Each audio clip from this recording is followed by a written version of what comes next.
Before going into the reason why I sold my cameras, it's important to give a backstory. I'm primarily a photographer and have recently started shooting more video. I've owned cameras from all brands in the last 15 years and have settled on Fujifilm as my main photo camera.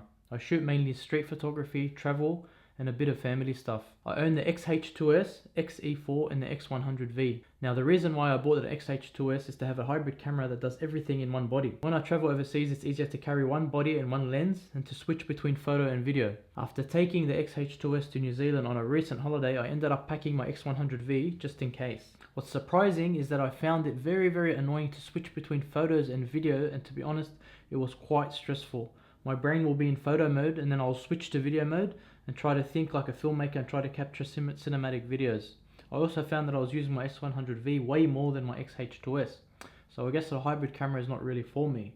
Even though it's easy to switch to photo and video on the X-H2S, I usually allocate it to, so I've allocated it to C1 for photo and C2 for video.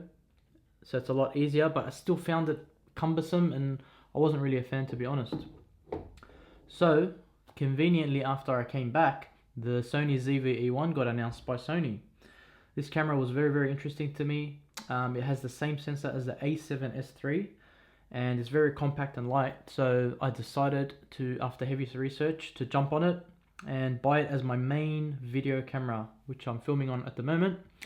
So I'm going to sell my X-H2S, I'm going to sell my X-E4. Both of them are gone to fund the purchase of this ZV-E1. The only problem is I have only the X100V as mainly my photo camera. I'm not sure if I'm comfortable with this at the moment.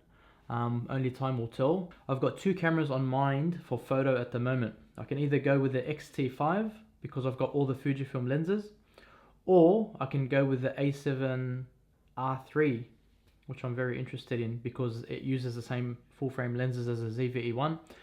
So I can go either way. I'm not sure at the moment. I'm just going to leave it as it is at the moment. I have the ZV-E1 as my video camera and the X100V as my main photo camera. I'll see what happens after a while. Obviously, I'm going to be restricted with the focal length in photo mode. 12 megapixel sensor on the ZV-E1, so I'm not sure if it's good for photos. I'd like a little bit more megapixels, to be honest. I know you can, in Lightroom, you can use the double the megapixel and all that, but it's just too hard to do and too time consuming. So I'm going to see how I go with the X100V by itself as a photo camera, and I will decide if I'm going to go with the X-T5 or with the A7R3.